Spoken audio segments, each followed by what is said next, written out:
Hello friends, welcome to दृष्टि IQ। आज की ये वीडियो आपके आने वाले किसी भी एग्जाम के लिए काफ़ी ज़्यादा महत्वपूर्ण रहने वाली है, क्योंकि इस वीडियो के अंदर हमारा जो टॉपिक है ये है केंद्रीय बजट 2022-23।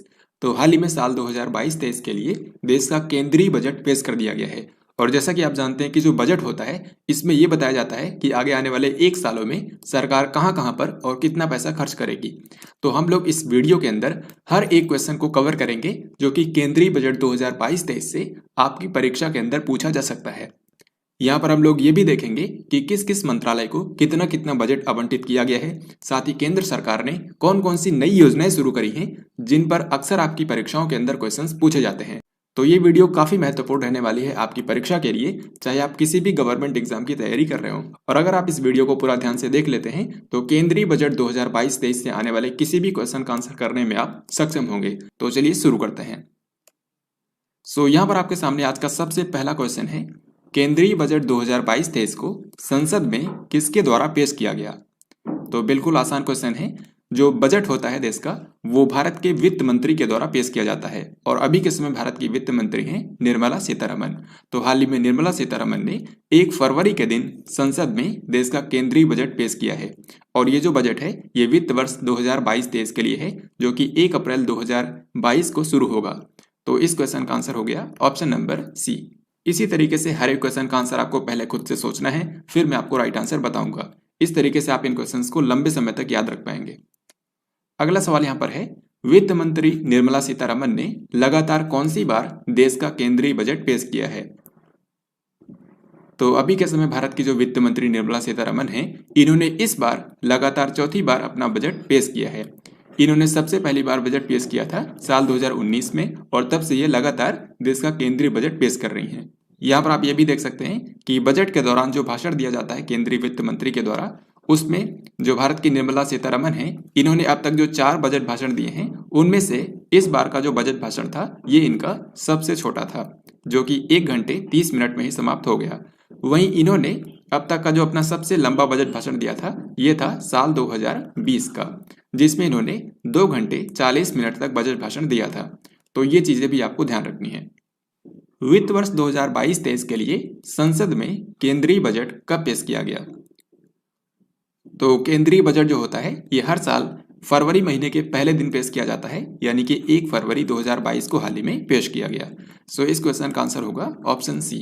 हालांकि आपको बता दूं, पहले 2017 से पहले तक ये फरवरी महीने के आखिरी दिन पेश किया जाता था, लेकिन 2017 में अरुण जेटली ने इसको बदल कर दिया था पहले दिन, तो 1 फरवरी को पेश किया जाता है। अभी मैं आपको वीडियो के लास्ट में स्टैटिक क्वेश्चंस भी कराऊंगा, तो वहां पर भी हम उस क्वेश्चन को कवर करेंगे। केंद्रीय बजट 2022-23 में किस समयावधि को अमृतकाल कहा गया है। तो इस बार के केंद्रीय बजट में अमृतकाल काफी चर्चा में रहा, क्योंकि इस बार का जो बजट है ये अमृतकाल में विकास को ध्यान में रखते हुए तैयार किया गया है।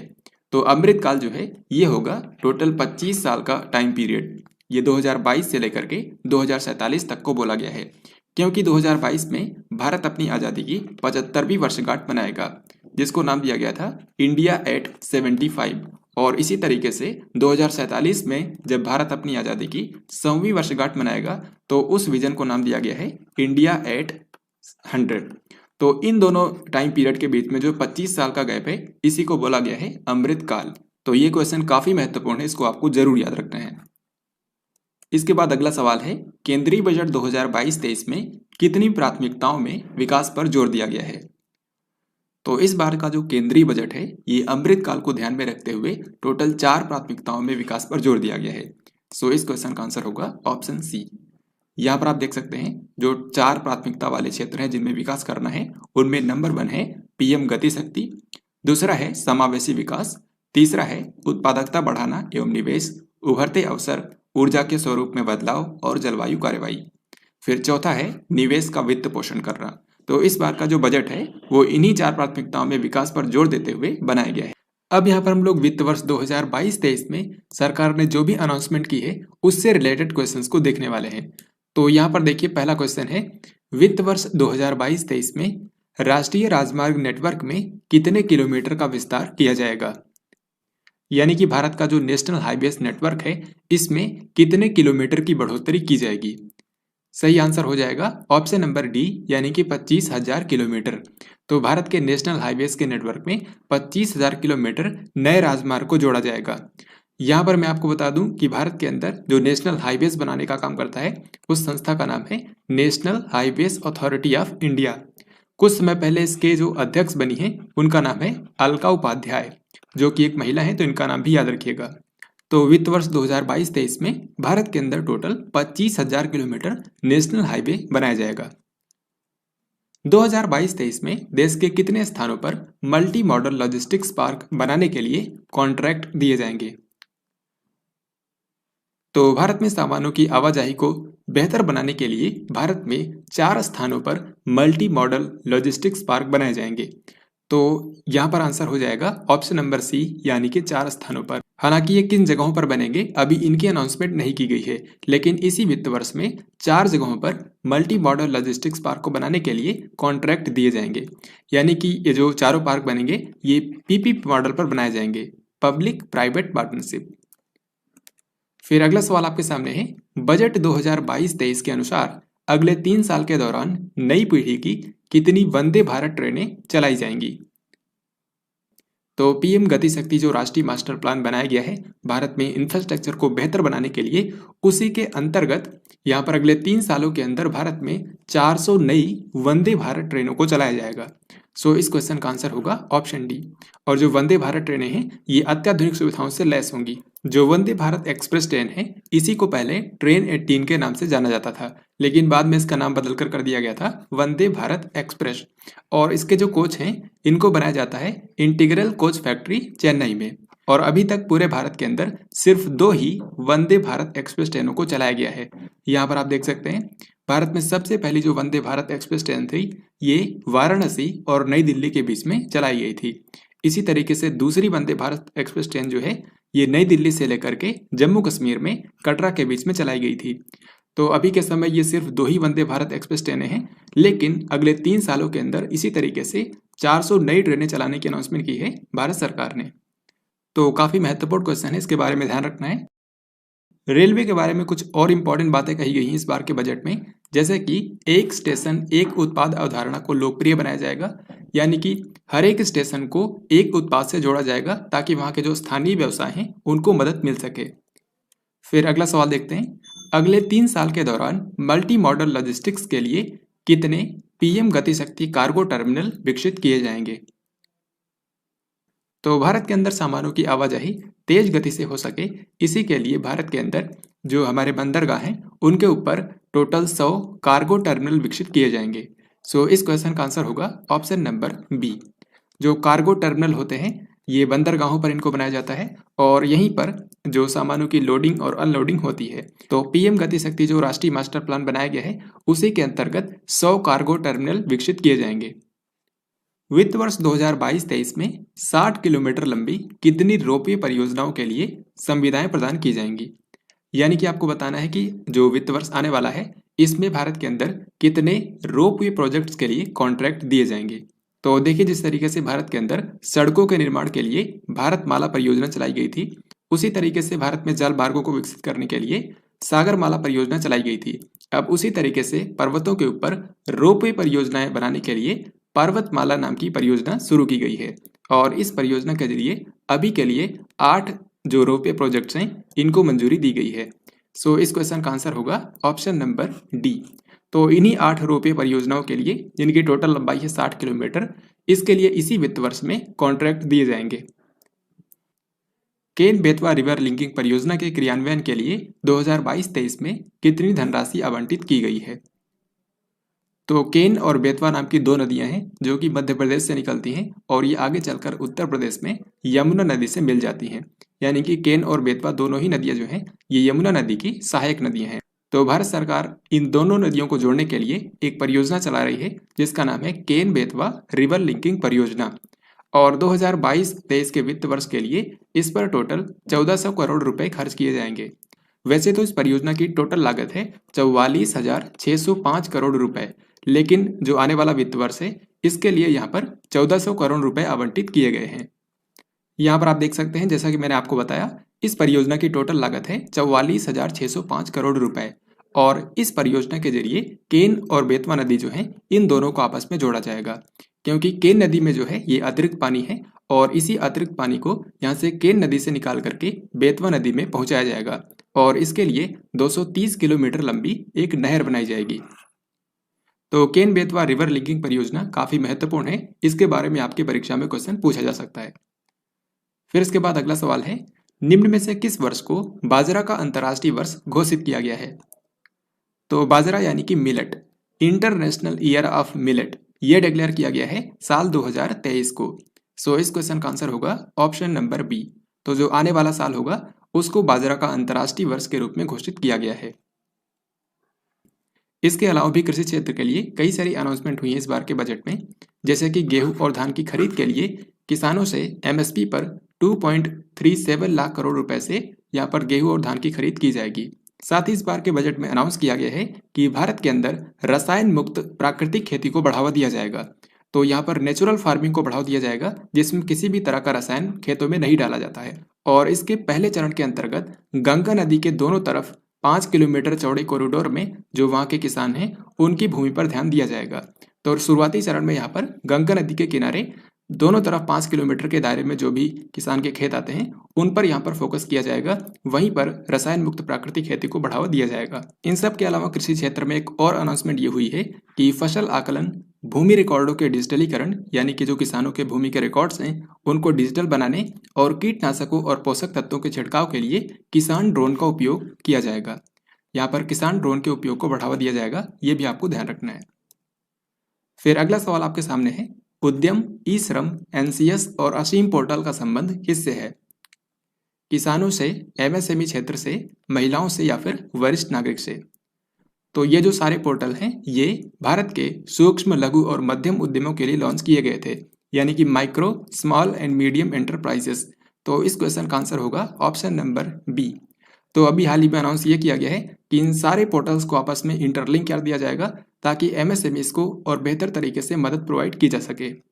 जैसा कि हम सभी जानते हैं, जो सूक्ष्म, लघु और मध्यम उद्योग होते हैं उनका देश की अर्थव्यवस्था में काफ़ी इंपॉर्टेंट योगदान होता है और इसीलिए यहाँ पर एमएसएमई के लिए भी कई सारी अनाउंसमेंट की गई हैं। जैसे कि एमएसएमईज को जो इमरजेंसी क्रेडिट लिंक्ड गारंटी योजना है, जिसके तहत एमएसएमईज को ऋण मुहैया कराया जाता है, अब इस योजना को मार्च 2023 तक बढ़ाया जाएगा। साथ ही इसमें जो गारंटी कवर दिया जाता है इसमें 50,000 करोड़ रुपए की वृद्धि करके इसको 5 लाख करोड़ रुपए तक पहुंचाया जाएगा। इसके बाद ये रहा अगला सवाल, ऑनलाइन प्रशिक्षण के जरिए देश के नागरिकों की कुशलता बढ़ाने के लिए कौन सा पोर्टल लॉन्च किया जाएगा? तो कौशल विकास की यहाँ पर बात हो रही है। भारत के अंदर ऑनलाइन ट्रेनिंग प्रोवाइड करके देश के नागरिकों की स्किल में इम्प्रूवमेंट लाने के लिए एक नया पोर्टल लॉन्च किया जाएगा, जिसका नाम रखा गया है देश स्टैक ई पोर्टल। देश स्टैक ई पोर्टल, यहाँ पर देश का फुल फॉर्म है digital ecosystem for skilling and livelihood. अब यहाँ पर आपसे पूछा गया है कि पीएम ई विद्या के एक कक्षा एक टीवी चैनल कार्यक्रम का विस्तार करके इसे कितनी टीवी चैनलों पर दिखाया जाएगा? तो देखिए, अभी तक क्या था कि पीएम ई विद्या जो कार्यक्रम है, जिसके तहत देश के बच्चों को क्लास 1 से लेकर के 12th तक के बच्चों को ऑनलाइन एजुकेशन फ्री में प्रोवाइड की जाती है और इसी के अंतर्गत एक कार्यक्रम शुरू किया गया था 1 क्लास 1 टीवी चैनल, यानी कि टोटल 12 टीवी चैनल शुरू किए गए थे 1 से लेकर कक्षा 12वीं तक के लिए। लेकिन अब इसका विस्तार किया जा रहा है और अब ये 12 चैनल से बढ़ा करके 200 चैनल तक इसका विस्तार किया जाएगा, यानी कि 1 क्लास 1 टीवी चैनल के जो कार्यक्रम हैं अब इनको स्थानीय भाषाओं में भी यहाँ पर ऑनलाइन एजुकेशन प्रोवाइड की जाएगी। तो इसीलिए यहाँ पर 200 टीवी चैनल लॉन्च किए जाएंगे। इस क्वेश्चन का आंसर हमारा हो जाएगा ऑप्शन नंबर डी, यानी कि अभी तक 1 क्लास 1 टीवी चैनल के जो कार्यक्रम थे ये सिर्फ 12 टीवी चैनलों पर ही दिखाए जाते थे, अब इनको 200 टीवी चैनलों पर दिखाया जाएगा। एक और इम्पॉर्टेंट अनाउंसमेंट शिक्षा क्षेत्र में ये हुई है कि भारत के अंदर गुणवत्तापूर्ण शिक्षा उपलब्ध कराने के लिए भारत में एक डिजिटल विश्वविद्यालय की स्थापना की जाएगी, यानी कि एक डिजिटल यूनिवर्सिटी बनाई जाएगी। गुणवत्तापूर्ण मानसिक स्वास्थ्य परामर्श और देखरेख सेवाओं के लिए कौन सा कार्यक्रम शुरू किया जाएगा? तो भारत के अंदर लोगों को गुणवत्तापूर्ण मानसिक स्वास्थ्य परामर्श प्रदान करने के लिए एक नया कार्यक्रम शुरू किया जाएगा, जिसका नाम होगा national tele mental health program. National tele mental health program. और इस प्रोग्राम के जरिए भारत के अंदर अलग अलग स्थानों पर 23 टेली मेंटल हेल्थ सेंटर स्थापित किए जाएंगे, जिसके जरिए मानसिक स्वास्थ्य समस्याओं में लोगों की हेल्प की जाएगी। तो इस क्वेश्चन का आंसर होगा option number B, national tele mental health program launch किया जाएगा। हर घर नल से जल के तहत 2022-23 में 3.8 करोड़ परिवारों को शामिल करने के लिए कितनी धनराशि आवंटित की गई है? तो आपको पता होगा कि 2019 में भारत सरकार ने जल जीवन मिशन शुरू किया था, जिसके तहत ये लक्ष्य ये रखा गया है कि 2024 तक हर एक ग्रामीण घर में नल से जल पहुंचाना है। तो उसी के अंतर्गत जो अभी वित्त वर्ष आने वाला है 2022-23, इस वित्त वर्ष के दौरान 3.8 करोड़ परिवारों में नल से जल पहुंचाया जाएगा और इस काम के लिए 60,000 करोड़ रुपए खर्च किए जाएंगे। तो इस क्वेश्चन का हमारा आंसर होगा ऑप्शन नंबर सी। तो यहाँ पर आपको दो बातें याद रखनी है। इस वित्त वर्ष में हर घर नल से जल के ऊपर टोटल 60,000 करोड़ रुपए खर्च किए जाएंगे और इस दौरान 3.8 करोड़ परिवारों में नल से जल पहुंचाया जाएगा। प्रधानमंत्री आवास योजना के तहत 2022-23 में 80 लाख घरों को पूरा करने के लिए कितनी धनराशि आवंटित की गई है? तो भारत के अंदर सभी के लिए आवास उपलब्ध हो, इसके लिए दो योजनाएं शुरू की गई थी, प्रधानमंत्री आवास योजना शहरी और इसी तरीके से ग्रामीण क्षेत्र के लिए प्रधानमंत्री आवास योजना ग्रामीण। तो इस बार के बजट में ये अनाउंस किया गया है कि ग्रामीण और शहरी दोनों क्षेत्रों में मिला करके वहां पर गरीबों के लिए टोटल 80 लाख घर बनाए जाएंगे और इसके लिए 48,000 करोड़ रुपए आवंटित किए गए हैं। सो इस क्वेश्चन का आंसर होगा ऑप्शन नंबर ए। तो आपको ध्यान रखना है कि इस वित्त वर्ष में टोटल 80 लाख घर बनाए जाएंगे, जिस पर टोटल 48,000 करोड़ रुपए खर्च होंगे। तो जिस तरीके से यहाँ पर मैंने आपको प्रधानमंत्री आवास योजना के बारे में बताया, इसी तरीके से यहाँ पर आप देख सकते हैं कुछ और योजनाओं के बारे में जिन पर कितनी कितनी धनराशि आवंटित की गई है। जैसे इनमें से मैंने आपको बताया कि जल जीवन मिशन के ऊपर 60,000 करोड़ रुपए आवंटित किए गए हैं। तो ये सब आप पढ़ सकते हैं।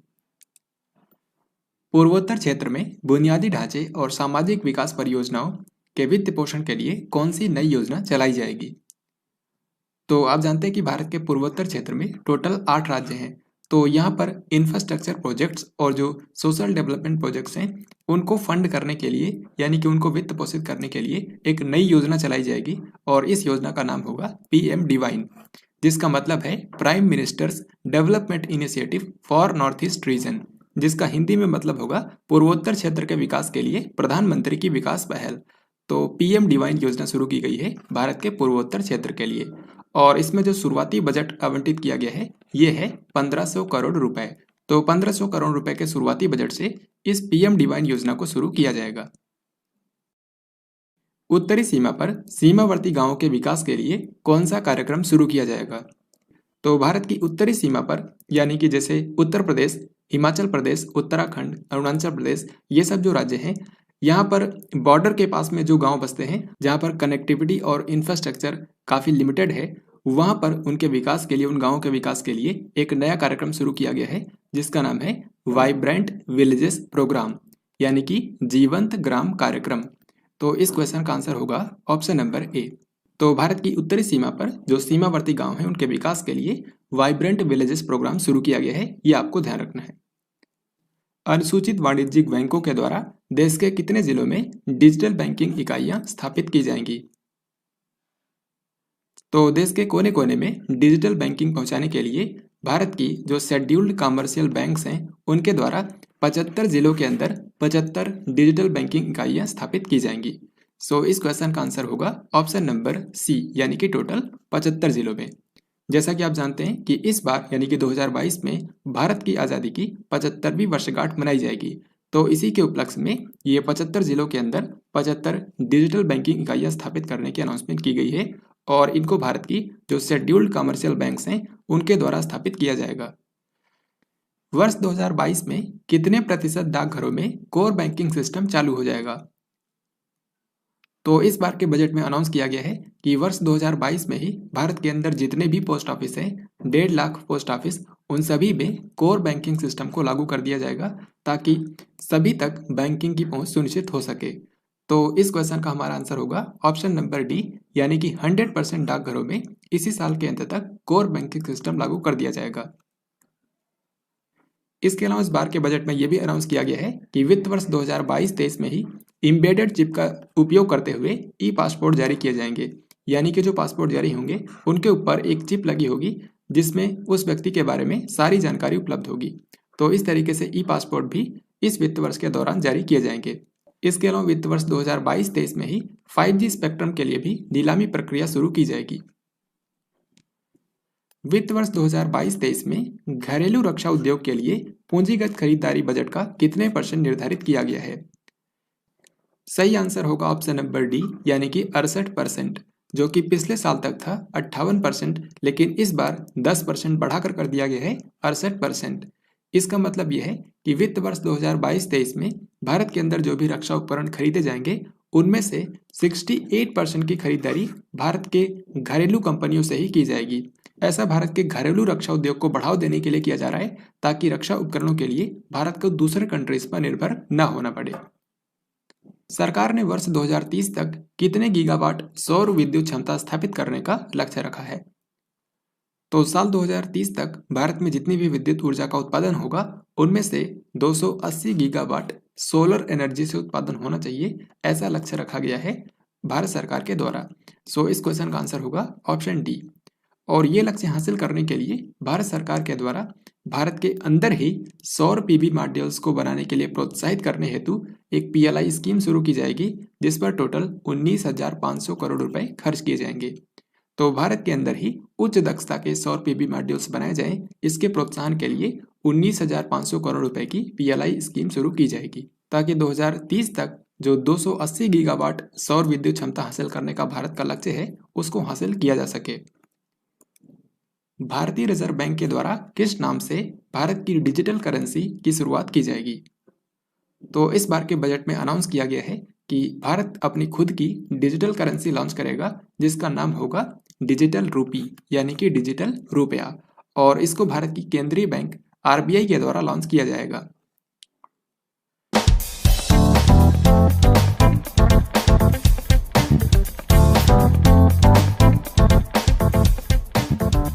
फिर इसके बाद ये क्वेश्चन भी काफ़ी इंपॉर्टेंट है। आपको बताना है कि किसी भी डिजिटल परिसंपत्ति के हस्तांतरण से प्राप्त आय पर कितने % कर वसूला जाएगा।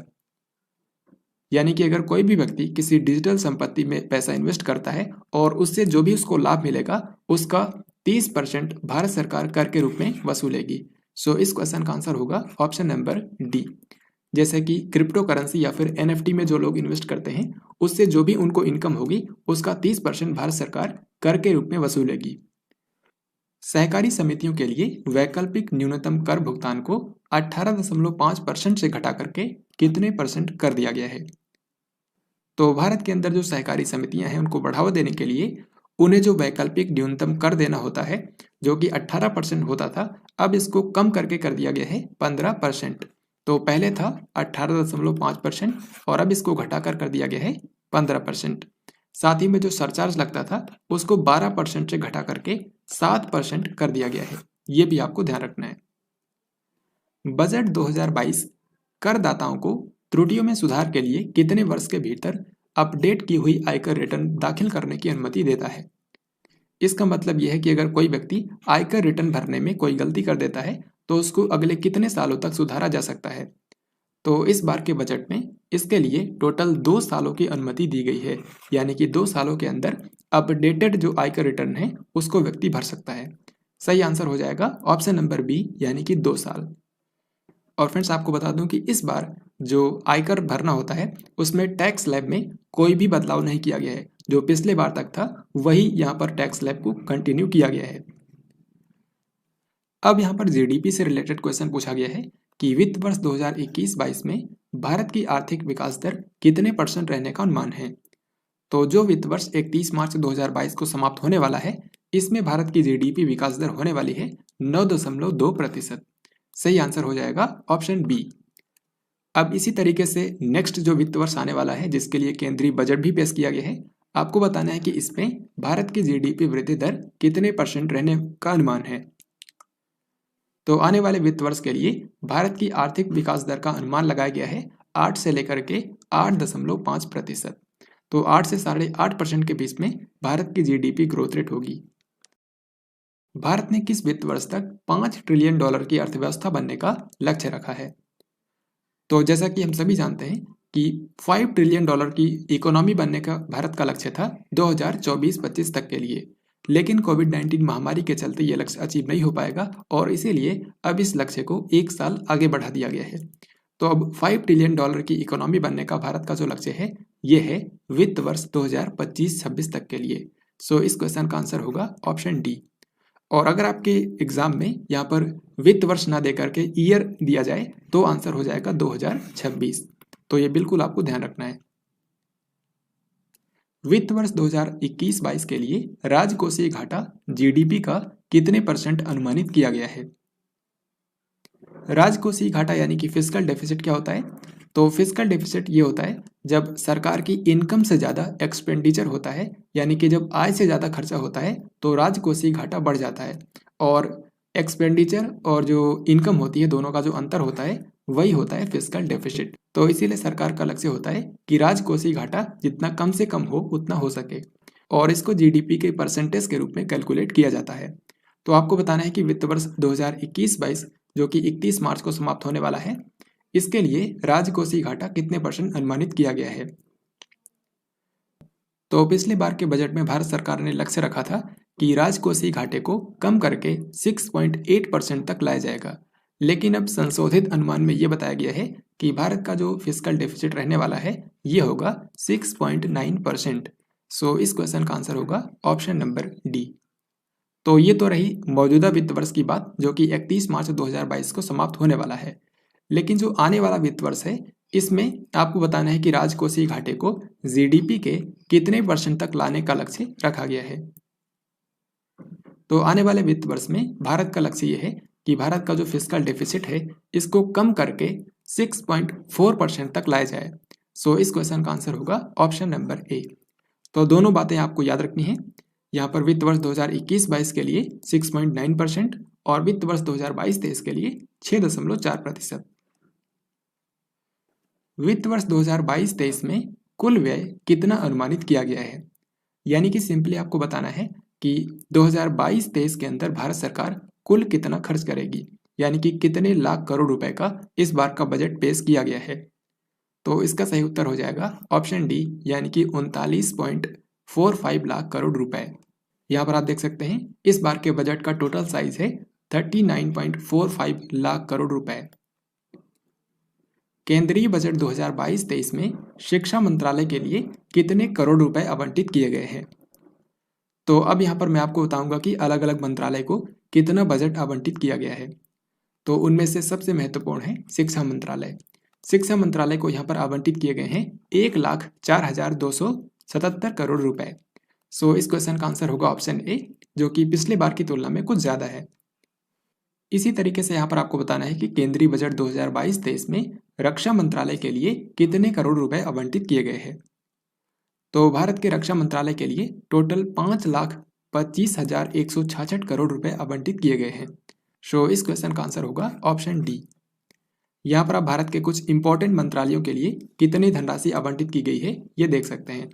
जैसे मैंने आपको बताया रक्षा मंत्रालय, शिक्षा मंत्रालय, इसके अलावा आप देख सकते हैं रेल मंत्रालय को 1,40,000 करोड़ रुपए आवंटित किए गए हैं। खेल मंत्रालय के लिए यहाँ पर 3,062 करोड़ रुपए आवंटित किए गए हैं। पर्यावरण मंत्रालय के लिए 3,000 करोड़ रुपए आवंटित किए गए हैं। महिला और बाल विकास मंत्रालय के लिए 25,172 करोड़ रुपए आवंटित किए गए हैं। तो इन सारे मंत्रालयों के बारे में आपको ध्यान रखना है। तो दोस्तों अभी तक हम लोगों ने केंद्रीय बजट 2022-23 से रिलेटेड जो भी क्वेश्चंस आपकी परीक्षा में पूछे जा सकते हैं उन सभी को हम लोगों ने यहाँ पर कवर कर दिया है। अब यहाँ पर हम लोग बजट से रिलेटेड जो क्वेश्चंस अक्सर आपकी परीक्षाओं में पूछे जाते हैं उन स्टैटिक क्वेश्चंस को कवर करेंगे। तो यहाँ पर देखिए पहला सवाल है, भारतीय संविधान के किस अनुच्छेद में वार्षिक वित्तीय विवरण का उल्लेख किया गया है?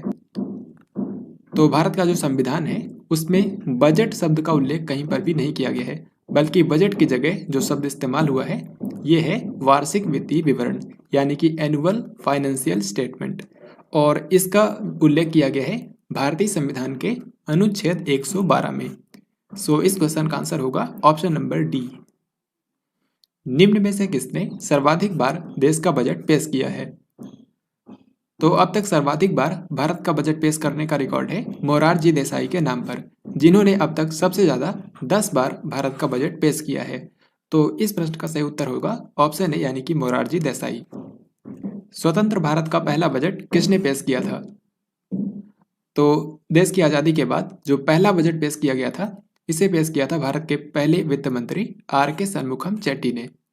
तो स्वतंत्र भारत के पहले वित्त मंत्री थे आर के शनमुखम चेट्टी, जिन्होंने 26 नवंबर 1947 को देश की आज़ादी के बाद पहला बजट पेश किया था। हालांकि आपको बता दूं, भारत का जो पहला बजट है इसको पेश किया गया था सन 1860 में जेम्स विल्सन के द्वारा। तो अगर आपसे सिर्फ इतना पूछा जाए कि भारत का पहला बजट किसने पेश किया था, तो आंसर होगा जेम्स विल्सन। लेकिन अगर आपसे ये पूछा जाए कि स्वतंत्र भारत का पहला बजट किसने पेश किया था, तो आर के शनमुखम चेट्टी। भारत का बजट पेश करने वाली पहली पूर्णकालिक महिला वित्त मंत्री कौन है? तो सही आंसर हो जाएगा ऑप्शन नंबर सी यानी कि निर्मला सीतारमण। हालांकि अगर आपसे ये पूछा जाए कि भारत की पहली महिला वित्त मंत्री कौन थी जिन्होंने देश का बजट पेश किया था, तो आंसर होगा इंदिरा गांधी। और क्योंकि ये उस समय भारत की प्रधानमंत्री थी, वित्त मंत्री का कार्यभार इन्होंने संभाला था, तो अगर आपसे पूर्णकालिक महिला वित्त मंत्री पूछा जाए तो आंसर होगा निर्मला सीतारमण। अब तक भारत के कितने प्रधानमंत्रियों ने प्रधानमंत्री पद पर रहते हुए देश का बजट पेश किया है? तो इसका सही उत्तर होगा ऑप्शन सी यानी कि 3। भारत के 3 ऐसे प्रधानमंत्री हैं जिन्होंने प्रधानमंत्री पद पर रहते हुए वित्त मंत्री के रूप में बजट को पेश किया है। उनमें से सबसे पहले थे जवाहरलाल नेहरू, जिन्होंने 1958 में बजट को पेश किया था। फिर इसके बाद इंदिरा गांधी, जिन्होंने 1970 में बजट को पेश किया था। फिर उसके बाद राजीव गांधी, इन्होंने 1987 के अंदर बजट को पेश किया था। तो यही भारत के 3 ऐसे प्रधानमंत्री हैं जिन्होंने प्रधानमंत्री पद पर रहते हुए देश का बजट पेश किया है। किस पूर्व वित्त मंत्री ने बजट पेश किए जाने का समय शाम 5 बजे से बदल करके सुबह 11 बजे कर दिया था? तो 1999 तक भारत में जो बजट पेश किया जाता था ये शाम के 5 बजे पेश किया जाता था। लेकिन सन 2000 में यशवंत सिन्हा, जो कि भारत के पूर्व वित्त मंत्री थे, इन्होंने बजट पेश किए जाने का समय 5 बजे से बदल करके सुबह 11 बजे कर दिया था। तो सन 2000 में पहली बार बजट को 11 बजे पेश किया गया था। तो इस क्वेश्चन का आंसर होगा ऑप्शन नंबर बी। बजट को पहली बार 1 फरवरी के दिन किस वर्ष पेश किया गया था? तो साल 2017 से पहले तक भारत में जो बजट पेश किया जाता था ये फरवरी महीने के आखिरी दिन पेश किया जाता था। लेकिन 2017 में भारत के वित्त मंत्री अरुण जेटली ने इसको बदल करके फरवरी महीने के पहले दिन को कर दिया था, यानी कि तब से ये 1 फरवरी को पेश किया जाता है। सो इस क्वेश्चन का आंसर होगा ऑप्शन बी। निम्न में से किस वर्ष पहली बार बजट दस्तावेजों को रखने के लिए ब्रीफ केस की बजाय बही खाते का इस्तेमाल किया गया? तो सन 2019 से पहले तक भारत के अंदर जो बजट के दस्तावेज लाए जाते थे वित्त मंत्री के द्वारा, वो एक ब्रीफ केस में रख करके लाए जाते थे। लेकिन सन 2019 में भारत के वित्त मंत्री निर्मला सीतारमण ने इस प्रथा को बदलते हुए बही खाते के अंदर जो दस्तावेज हैं उनको लेकर आई। तो इस क्वेश्चन का आंसर होगा ऑप्शन नंबर सी। भारत में सबसे लंबा बजट भाषण देने का रिकॉर्ड किसके नाम है? तो इसका सही उत्तर हो जाएगा ऑप्शन नंबर सी यानी कि निर्मला सीतारमण। तो निर्मला सीतारमण ने साल 2020 में जो बजट भाषण दिया था, जो कि 2 घंटे 40 मिनट का था, ये अब तक का सबसे लंबा बजट भाषण था। तो इस क्वेश्चन का आंसर होगा निर्मला सीतारमण। फिर इसके बाद अगला सवाल है, भारत का पहला पेपरलेस केंद्रीय बजट कब पेश किया गया था? तो सही आंसर हो जाएगा ऑप्शन नंबर सी यानी कि साल 2021। तो पिछले साल कोविड-19 महामारी के चलते पहली बार पेपरलेस केंद्रीय बजट पेश किया गया, यानी कि यहाँ पर किसी भी कागज का इस्तेमाल नहीं किया गया। तो साल 2021 में पहली बार पेपरलेस केंद्रीय बजट पेश किया गया था और उसी तरीके से इस साल यानी कि 2022 में भी ये सेकेंड टाइम पेपरलेस केंद्रीय बजट पेश किया गया है। सो फ्रेंड्स, ये था आज का लास्ट क्वेश्चन। आई होप आपने इस वीडियो को ध्यान से देखा होगा। आज की इस वीडियो में हम लोगों ने केंद्रीय बजट 2022-23 से रिलेटेड जितने भी इंपॉर्टेंट क्वेश्चंस पूछे जा सकते हैं उन सभी को हम लोगों ने यहाँ पर कवर किया है। साथ ही बजट के बारे में जो क्वेश्चंस आपकी परीक्षाओं में बार बार पूछे जाते हैं उनके बारे में भी हम लोग यहाँ पर डिस्कस किया। तो आई होप आपको ये वीडियो पसंद आया होगा, और अगर आपको ये वीडियो पसंद आया है तो इस वीडियो को लाइक और शेयर ज़रूर करें। साथ ही आपको ये वीडियो कैसा लगा कमेंट बॉक्स में लिखना ना भूलें। हम लोग मिलेंगे जल्दी एक नई वीडियो में। तब तक के लिए जय हिंद, वंदे मातरम।